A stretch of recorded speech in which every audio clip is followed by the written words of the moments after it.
Hi అందరికీ నమస్కారం. ఈరోజు నేను బీరకాయ నేతి బీరకాయ విత్తనాలు అయితే ఇంట్లో వేసుకుంటాను. ఈ బీరకాయలు అయితే ఇక్కడ చూడండి.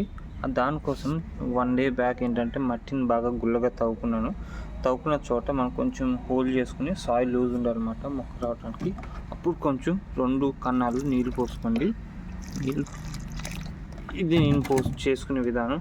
కన్నాలు నీళ్ళు పోసుకుంటే మనకి గుల్లగా ఉంటే ఫాస్ట్గా ఇంకిపోతాయి. ఇదిగోండి ఇంకిపోయింది కదా.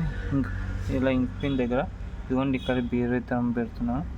బీర విత్తనం పెట్టి కొంచెం సాయిల్ మళ్ళీ సాయిల్ వేసి మట్టి వేసి మళ్ళీ దాంట్లో కొంచెం వాటర్ పోయండి. దాంట్లో వెళ్ళిపోతుంది. మళ్ళీ ఇక్కడ ఇంకో చోట కూడా నీళ్ళు పోసాను కదా, ఇక్కడ కూడా ఇంకో నేతి బీర విత్తనం వేస్తున్నాను. నేతి బీర విత్తనం వేసిన తర్వాత దీంట్లో కూడా కొంచెం మట్టి వేయండి. మట్టి వేసి దాంట్లో కూడా నీళ్ళు పోయండి.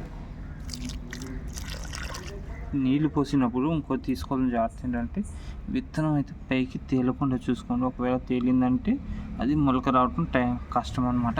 ఇది ఒకటి చూడండి. కొంచెంసేపు చూస్తే మీకు నీళ్ళన్నీ ఇంకిపోయిన తర్వాత విత్తనం భూమిలో కొంచెం ఏరోస్లా ఉంటే కనుక మీకు విత్తనం బాగా గ్రో అయ్యే ఛాన్స్ ఉంటుంది. ఇదిగోండి ఇలా నీళ్ళు అయితే ఇంకిపోలేదు.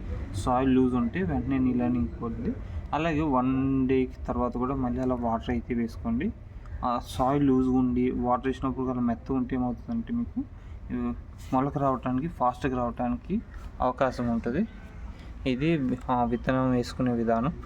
నెక్స్ట్లో మీకు బెండ విత్తనం కూడా ఎలా వేసుకోవాలో చెప్తాను.